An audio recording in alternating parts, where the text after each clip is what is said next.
Hello all, welcome to my channel. आपण आज lesson number 11 start करणार आहोत, रेशो अँड प्रपोर्शन. ठीक आहे, हा तुमच्या आता कम्प्लिटली न्यू टॉपिक आहे.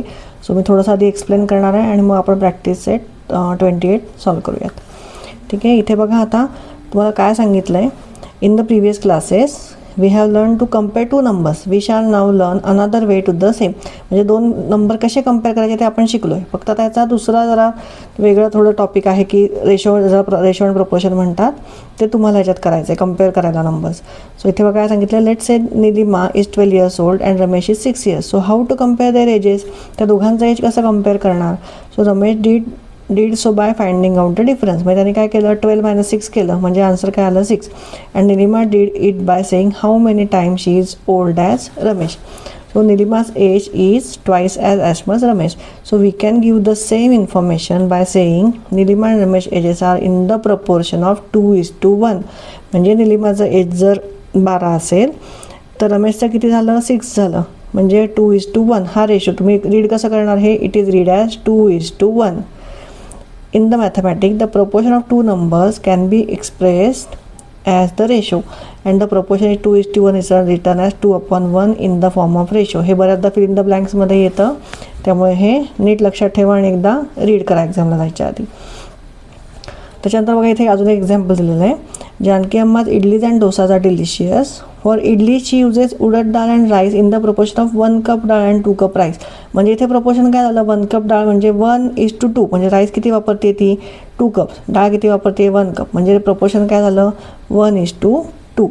But for dosa the proportion 1 cup डाळ टू 3 cup राईस. म्हणजे प्रपोर्शन काय झालं, 1:3. म्हणजे 1 cup जर डाळ घेतली तर 3 cup किती घेणार आहे, राईस घेणार आहे.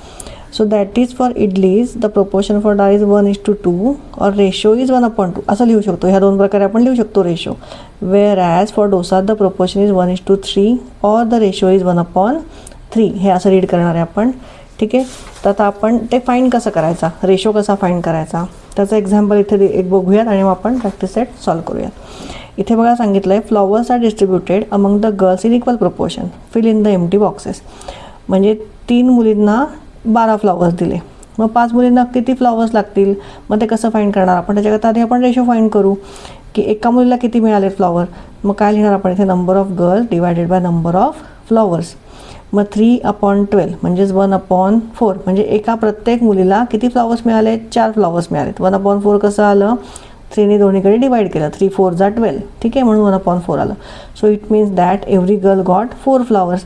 मग ह्याच्यावरनं आपण काढू शकतो की 5 मुलींना किती मिळतील. म्हणजे आपण काय करणार आता इथे, 5 × 4 = 20. म्हणजे ह्या 5 मुलींना इथे किती मिळतील, 20 फ्लॉवर्स मिळतील. 32 फ्लॉवर्स आहेत. मग त्या किती मुली असतील त्या 32 फ्लॉवर्स घ्यायला, ते इथे काढायचा रेशो. किती येईल बघा ते. आता आपल्याला माहिती 8 × 4 = 32. म्हणजे 8 मुलींना जर प्रत्येकी 4 फ्लॉवर्स दिले तर 32 फ्लॉवर्स लागतील. आणि 1:2 इथे काय येणार आहे, 4 येणार आहे, जे आपण इथे बघितलं. ठीक आहे, कळलं आहे कसं काढायचा रेशो. आता आपण प्रॉब्लेम सॉल्व करूयात. जेव्हा तुम्ही ॲक्च्युअल प्रॉब्लेम सॉल्व करायला लागाल तेव्हा तुम्हाला खूप सोपं वाटेल हे. इथे बघा मी फर्स्ट प्रॉब्लेम लिहून घेतला आहे. In each example below find the ratio of the first number two the second. म्हणजे ह्या नंबरचा या नंबरची रेशो फाईंड करायचा आहे. कधी कधी एक्झाममध्ये पेपरमध्ये तुम्हाला येतं की सेकंड टू फर्स्ट, म्हणजे सेकंड नंबरचा फर्स्ट नंबरची रेशो फाईंड करा. म्हणजे मग तेव्हा सेकंड नंबर कुठे येतो, न्यूमरेटरला येतो, आणि हा पहिला नंबर आहे तो डिनॉमिनेटरला जातो. आता इथे काय सांगितलं आहे, first number two the second. म्हणजे फर्स्ट नंबर जो आहे तो न्यूमरेटरला येईल आणि सेकंड आहे तो कुठे जाईल, डिनॉमिनेटरला. सो हे लिहून घेऊ आपण इथे याचा आन्सर 24/56. बरोबर, फर्स्ट इज टू सेकंड सांगितलं आहे आपल्याला. सो इज इक्वल टू, आता हे दोन्ही कुठल्या टेबलमध्ये येतं, 8च्या टेबलमध्ये. मग आपण काय करणार इथे, 24ला 8ने डिवाइड करणार आणि 56ला पण 8ने डिवाइड करणार. हे आपण फ्रॅक्शनमध्ये शिकलेलो आहे की जर वरच्या नंबरला आपण कुठल्या नंबरने डिवाइड किंवा मल्टिप्लाय करत असू तर सेम खालच्या नंबरला पण त्याच नंबरने मल्टिप्लाय किंवा डिवाइड करायचं. सो इथे किती आलं मग, 8 × 3 = 24 आहे आणि 8 × 7 = 56 आहे. म्हणजे इथे किती आलं, 3/7. नेक्स्ट बघूयात सेकंड क्वेश्चन. तो आहे 63 and 49. आता इथे आपण लिहून घेऊ फर्स्ट नंबरचा सेकंड नंबरशी काढायचा. सो 63/49. मग इथे आता हे दोन्ही नंबर कुठल्या ह्याच्यात येतात, 7च्या टेबलमध्ये. So 63 / 7 and 49 divided by 7. हे असे प्रॉब्लेम सॉल्व करायला तुम्हाला टेबल पाठ असणं खूप गरजेचं आहे. टेबल पाठ करा, ॲटलिस्ट 20, 25, 30पर्यंत टेबल पाठ करा, म्हणजे तुम्हाला प्रॉब्लेम सॉल्व करायला खूप सोपं जातं. इथे बघा किती येणार आहे, 7 9 जा 36, म्हणजे इथे 9 आणि 7 7 जा 49, म्हणजे इथे खाली येणार आहे 9. 9/7 हा काय आला, रेशो आला. आणि इथे रेशो लिहिताना आपण कसं लिहायचं आहे, 3:7. हा रेशो लिहिताना कसं लिहायचं आहे आपण, 9:7. ठीक आहे. चला नेक्स्ट बघूया थर्ड क्वेश्चन. थर्ड आहे 52 and 65. 52 and 65 म्हणजेच कशाचा रेशो असणार आहे, 52 न्यूमरेटरला, 65 डिनॉमिनेटरला. आता हे दोन्ही नंबर कुठल्या टेबलमध्ये येतात, 13च्या टेबलमध्ये. सो हे 13ने डिवाइड होईल, 52 divided by 13 and 65 divided by 13. So 13 4 जा 52 अँड 13 5 जा 65, म्हणजे रेशो काय आला, 4:5. चला नेक्स्ट बघूयात फोर्थ क्वेश्चन. फोर्थ क्वेश्चन आहे 84 and 60. 84 and 60. 84 divided by 60. आता हे दोन्ही नंबर कुठल्या टेबलमध्ये आहेत, 12च्या टेबलमध्ये आहेत. So 84 divided by 12 and 60 divided by 12. So 12 7 जा 84 अँड 12 5 जा 60, म्हणजे काय मिळालं आहे, 7/5, म्हणजे 7:5 हा रेशो आला. फिफ्थ क्वेश्चन आहे 35 and 65. 35 and 65, म्हणजे आन्सर काय येणार आहे, 35/65. आता 65 30च्या टेबलमध्ये येतं, आणि सॉरी हे 35 आहे, नॉट 13, 35. म्हणजे हे 5ने डिवाइड होईल दोन्ही नंबर, 35 and 65. सो तिथे लिहू आपण 35 divided by 5 and 65 divided by 5. So किती येणार आहे, 5 7 जा 35, आणि तुम्हाला माहिती आहे 16 5 जा 35, म्हणजे सॉरी 13 5 जा 65, म्हणजे इथे येणार आहे 13. सो म्हणजे आन्सर काय आलं, 7:13. सिक्स्थ क्वेश्चन काय आहे, 121 अँड 99. म्हणजे कशाचा रेशो फाइंड करायचा आहे आपल्याला, 121चा 99शी. आता हे दोन्ही नंबर तुम्हाला माहिती आहेत, 11ने डिवाइड होतील, 11च्या टेबलमध्ये येतील. So 121 divided by 11 and 99 divided by 11. So 11चा स्क्वेअर काय आहे, 121, म्हणजे इथे काय येणार 11. 11ने 121ला डिवाइड केल्यावर किती येतं, 11, आणि इथे येणार आहे 9, म्हणजे आन्सर काय असणार आहे, 11:9. ठीक आहे. चला नेक्स्ट प्रॉब्लेम बघूयात. आता इथे बघा नेक्स्ट प्रॉब्लेम पण सेम आहे, पण इथे मग असं का दिलं आहे, 25 beads 40 beads, find the ratio of the first quantity to the second. म्हणजे इथे तुम्हाला एक समजून घ्यायचं आहे, तुमच्या बुकमध्ये पण दिलेलं आहे, when finding the ratio of 2 quantities of the same kind their measures must be in the same unit. म्हणजे सेम युनिटमध्ये दोन्ही त्याचे मेजर पाहिजे, म्हणजे ग्रॅममध्ये असेल तर ग्रॅममध्येच पाहिजे, दुसरी क्वांटिटी पण किलोग्रॅममध्ये नाही पाहिजे. त्याच्यानंतर 1 रुपीज असेल आणि पैसे असतील तर दोन्ही रुपीजमध्ये किंवा दोन्ही पैसेमध्ये पाहिजे, तरच आपण रेशो फाइंड करू शकतो. ठीक आहे. म्हणून आता हे दिलेलं इथे तुम्हाला प्रॅक्टिस व्हावी म्हणून. इथे बघा आता 25 बीड्स आणि 40 बीड्स आहेत, म्हणजे मग आपला रेशो आधी आपण कसं लिहिणार, इथे 25/40 लिहिणार, बरोबर. दोन्ही नंबर कुठल्या टेबलमध्ये येतात, 5च्या. So 25 divided by 5 and 40 divided by 5. इथे आपण डायरेक्ट घेऊ शकतो, कारण हे बीड्स आहेत, म्हणजे हे 25 पण बीड्स आहेत आणि 40 पण बीड्स आहेत, म्हणजे क्वांटिटी युनिट दोघांचं सेमच आहे. ठीक आहे. सो हे येणार आहे 5/8, म्हणजे रेशो काय आला, 5:8. ठीक आहे. चला नेक्स्ट बघूयात सेकंड क्वेश्चन. सेकंड आहे 40 रुपीज अँड 120 रुपीज. युनिट दोघांचं सेम आहे का, हो आहे, दोन्ही रुपीजमध्येच आहेत. सो आपण लिहून घेऊ 40/120.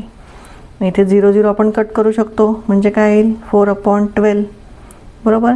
4/12 आल्यानंतर 12 कुठल्या टेबलमध्ये येतो, 4च्या टेबलमध्ये येतो का, येतो. सो आपण हे काय डिवाइड करू शकतो, 4 divided by 4 and 12 divided by 4, म्हणजे इथे किती येणार आहे, 1 डिवायडेड बाय 3. 4 3 जा 12. सो काय आला आन्सर, 1:3. चला नेक्स्ट बघूया third question. 15 minutes and 1 hour. आता इथे बघा 15 minutes and 1 hour. Unit same आहे का? नाही आहे. इथे मिनिट्स आहे आणि इथे आवर आहे. मग हा आवर आपल्याला कशात कन्वर्ट करून घ्यायला लागेल? मिनिट्समध्ये कन्वर्ट करून घ्यायला लागेल. मग आपल्याला काय माहिती आहे? 1 hour is equal to 60 minutes हे माहिती आहे आपल्याला, बरोबर. म्हणजे मग आता हे झालं कन्वर्ट. आता हे 15 मिनिट्स आहेच, म्हणजे आपण आन्सर काय लिहिणार? 15/60. सो इथे काय येणार आहे? 15च्या टेबलमध्ये 60 आहे. 15 divided by 15, 60 divided by 15. So हे काय येणार आहे? 1/4. सो रेशो काय आला? 1:4. फोर्थ क्वेश्चन बघूयात. 30 litres and 24 litres. 30 litres and 24 litres. आता इथे युनिट सेम आहे, सो डायरेक्ट आपण प्रॉब्लेम सॉल्व करू शकतो. मग इथे काय येणार? 30/24. 30 आणि 24 कुठल्या टेबलमध्ये येतात? 6च्या टेबलमध्ये. सो आपण डिवाइड करूया 6नी. 30 divided by 6 and 24 divided by 6. 3च्या टेबलमध्ये पण येतात, पण आपल्याला परत एकदा अजून 2नी डिवाइड करायला लागलं असतं, म्हणून आपण डायरेक्ट 6 घेतलं. सो इथे येणार आहे 5, 6 5 जा 30 अँड 6 4 जा 24. म्हणजे रेशो काय आला? 5:4. चला, फिफ्थ क्वेश्चन काय आहे? 99 kg अँड 44,000 ग्रॅम्स. आता इथे बघा युनिट वेगवेगळं आहे. मग आपण काय करू शकतो? 44,000 आपण किलोग्रॅममध्ये कन्वर्ट करून घेऊ. So therefore 44,000 gram is equal to किती येणार आहे? 44 kg. आपल्याला माहिती आहे 1000 ग्रॅम म्हणजे किती? 1 kg. म्हणजे मग 44,000 म्हणजे किती होणार आहे? 44 kg. मग आता लिहून घेऊ आपण 99/44. मग आता हे दोन्ही कुठल्या टेबलमध्ये येतील? 11च्या. So 99 divided by 11 and 44 divided by 11. म्हणजे हे काय मिळालं आन्सर आपल्याला? 9/4. रेशो काय आला? 9:4. नेक्स्ट बघा. नेक्स्ट आहे 1 लिटर अँड 250 ml. म्हणजे क्वांटिटी युनिट सेम नाही आहे. मग युनिट आधी आपल्याला सेम करून घ्यायला लागेल. मग आपण काय लिहिणार इथे? 1 litre is equal to 1000 ml हे माहिती आहे आपल्याला. मग आता हे ml मध्ये कन्वर्ट झालं. आता आपण दोन्ही ह्याचा रेशो फाइंड करू शकतो. सो इथे येणार आहे 1000 डिवायडेड बाय 250. बरोबर. 0 इथे कट झाला. 100/25 आलं. म्हणजे आपल्याला 25ने डिवाइड केलं तर आपला आन्सर मिळेल. So 100 divided by 25 and 25 divided bye 25. कारण आपल्याला माहिती आहे 25च्या टेबलमध्ये 100 येतं. सो हे काय आलं आहे? 4/1. म्हणजे रेशो काय आला? 4:1. चला 7 सॉल्व करूयात. 60 पैसे आणि 1 रुपी. ठीक आहे. इथे पण बघा आता युनिट सेम नाही आहे. मग आपल्याला युनिट आधी सेम करून घ्यायला लागेल. म्हणजे 1 रुपी आपण पैशामध्ये कन्वर्ट करून घेऊ. तुम्हाला माहिती आहे 1 रुपी म्हणजे किती? 100 पैसे. ठीक आहे. मग आता रेशो कसा फाइंड करायचा? 60/100. फर्स्ट इज टू सेकंड सांगितलं आहे ना. सो फर्स्ट आहे ते न्यूमरेटरला आहे, सेकंड आहे ते डिनॉमिनेटरला. सो इथे पण एक 0 कट झाला. काय राहिलं? 6/10 राहिलं. आता 6 आणि 10 कुठल्या टेबलमध्ये येतं? 2च्या. So 6 divided by 2 and 10 divided by 2. So इथे किती येणार आहे? 3/5. म्हणजे काय येणार आहे? 3:5. चला नेक्स्ट सॉल्व करूयात. 8th question. 750 grams and half kg. इथे पण युनिट सेम नाही आहे. इथे पण आधी आपल्याला कन्वर्ट करून घ्यायला लागेल.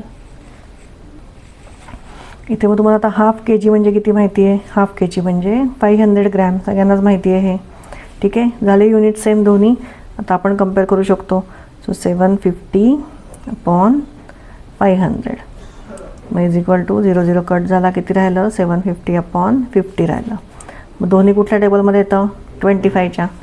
सो 25ने डिवाइड करू. 75 डिवायडेड बाय 25 आणि 50 डिवायडेड बाय 25. शेवटी अमाऊंट कमीत कमी राहिली पाहिजे, म्हणून इथे जास्तीत जास्त मोठा नंबर घ्यायचा ज्याने या नंबरला डिवाइड होऊ शकतं. सो इथे किती येणार आहे? 25 3 जा 75 आणि 25 2 जा 50. म्हणजे काय आलं आहे? 3/2. रेशो किती आला? 3:2. चला नेक्स्ट बघूयात 9th question. 125 centimetre and 1 metre. आता इथे बघा, इथे पण युनिट वेगळं आहे. मग आपल्याला काय करायला लागेल, 1 मीटर आपण सेंटीमीटरमध्ये कन्वर्ट करून घेऊ. So 1 metre is equal to किती आहे, 100 सेंटीमीटर. आता दोन्ही युनिट सेम झाले. आता आपण रेशो फाइंड करू शकतो. 125 अपॉन 100. दोन्हीला 25 डिवाइड होतं आहे. 125 divided by 25 and 100 divided by 25 म्हणजे किती आलं आहे, 5/4. म्हणजे रेशो काय आला, 5:4. चला नेक्स्ट क्वेश्चन बघा. वर्ड प्रॉब्लेम आहे.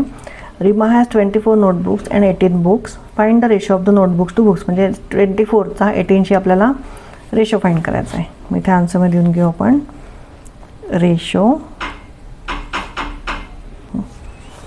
रेशो ऑफ नोटबुक्स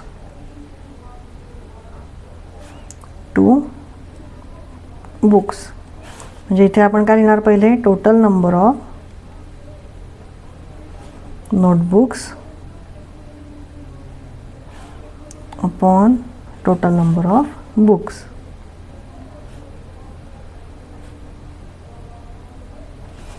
किती आहे नोटबुक्स टोटल, 24 आणि बुक्स किती आहेत, 18.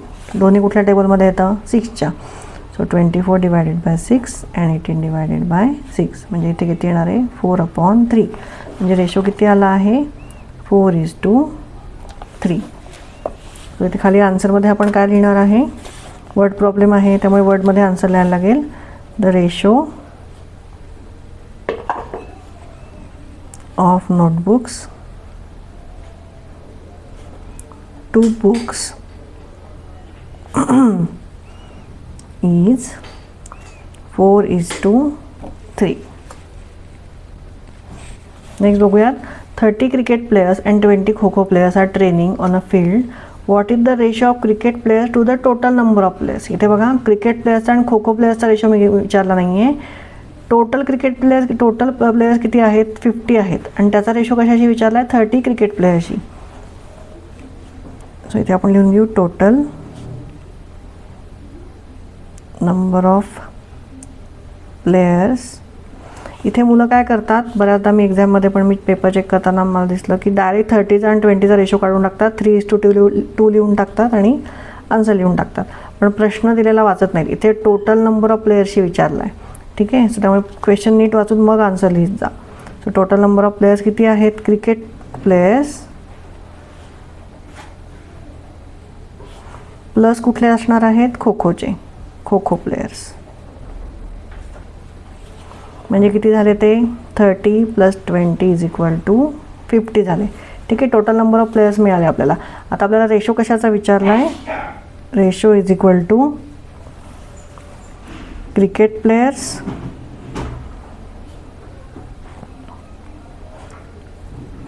आणि कशाशी विचारला आहे, टोटल नंबर ऑफ प्लेयर्सशी, टोटल नंबर ऑफ प्लेयर्स. मग क्रिकेटचे प्लेयर किती आहेत, 30. टोटल किती आहेत, 50. बरोबर. म्हणजे हा 0-0 कट झाला. किती मिळाले आपल्याला, 3:5. रेशो किती मिळाला आपल्याला, 3:5. मग खाली आन्सरमध्ये लिहून घेऊ. The ratio of cricket players to total number of players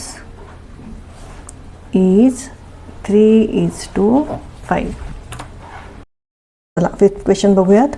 Snehal has a red ribbon that is 80 centimetre long and a blue ribbon 2.20 metre long. What is the ratio of the length of the red ribbon to that of blue ribbon. म्हणजे red रिबनचा, आता इथे red ribbon बघा 80 centimetre आहे आणि blue ribbon 2.20 म्हणजे 80चा 2.20शी आपला ratio find करायचा आहे.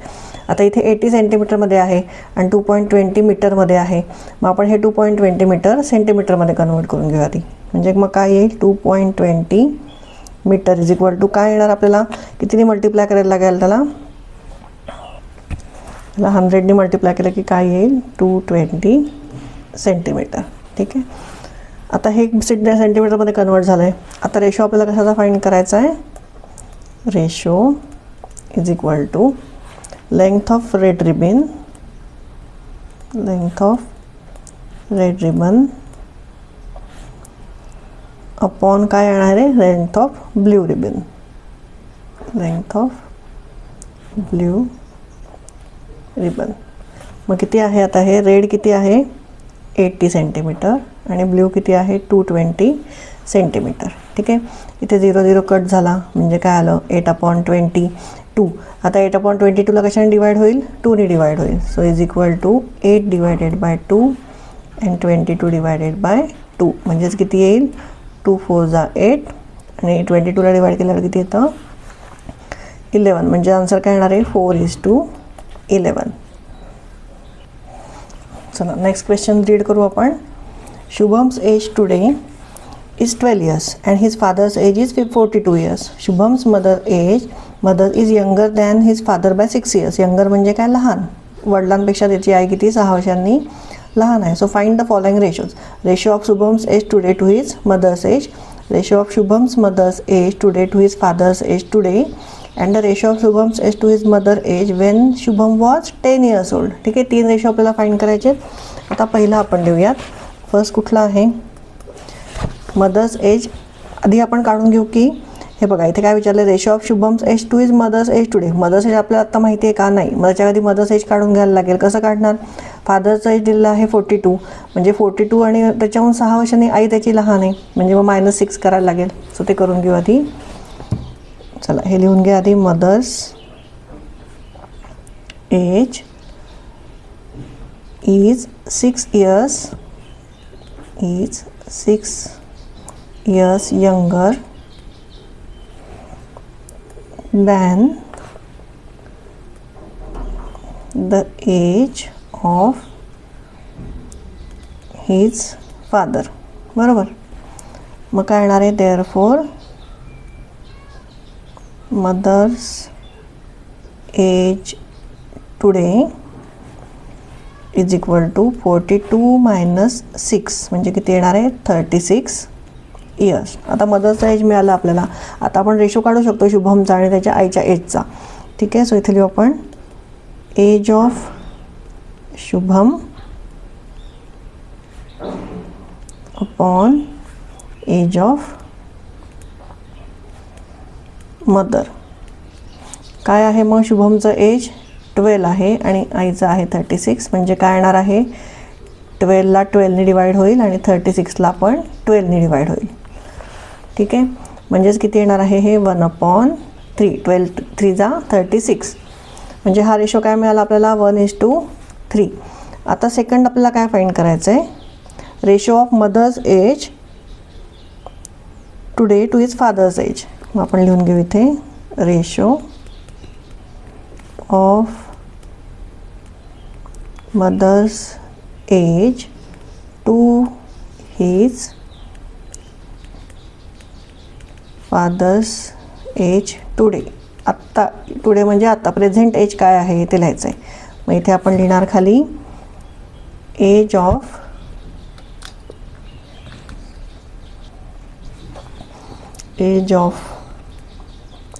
मदर डिवायडेड बाय काय येणार आहे age of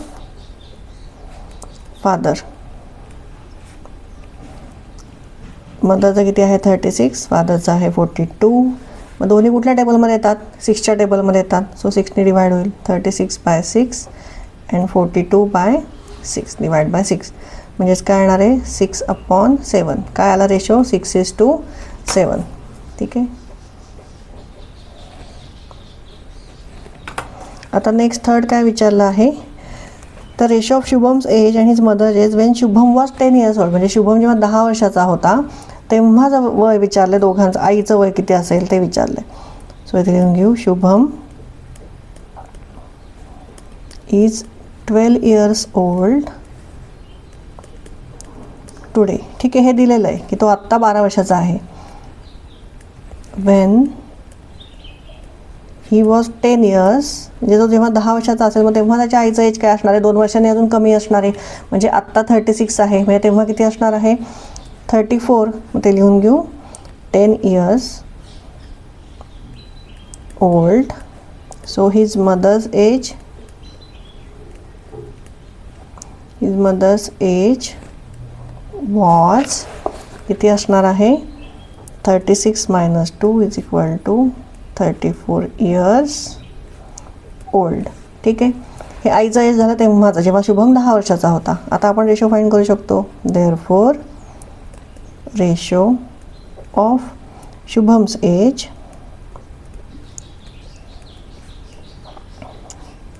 to his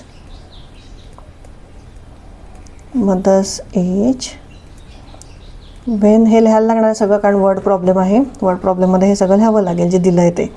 so when Shubham was 10 years old. मग इज इक्वल टू काय येणार आहे age of Shubham upon age of mother. मग शुभम जर माहिती आपल्याला की 10 वर्षाचा होता, सो 10 येणार आहे डिवायडेड बाय किती येणार आहे आईचं एज तेव्हा काय होतं 34. सो इथे 2ने डिवाइड होईल. 10 divided by 2 and 34 divided by 2. So इथे येणार आहे 5/17. म्हणजे रेशो काय मिळाला आपल्याला 5:17. ठीक आहे. तर इथे आपला आय थिंक प्रॅक्टिस सेट इथे आपला 28 संपलेला आहे. त्याच्या पुढचा व्हिडिओ मी घेऊन लवकरच येईल. तुम्हाला हे कळलं असेल आणि जर नसेल तर परत एकदा व्हिडिओ मागे करून तुम्ही बघा. जास्तीत जास्त प्रॉब्लेम सॉल्व करायची प्रॅक्टिस करा. बुकमध्ये जे तुम्हाला हे प्रॉब्लेम सॉल्व करून दिलेत ते सुद्धा एकदा वाचून घ्या किंवा सोडवून बघा, म्हणजे तुम्हाला लवकरात लवकर जमेल. ठीक आहे. माझा व्हिडिओ आवडला असेल तर नक्की लाईक आणि सबस्क्राईब करा. थँक्यू.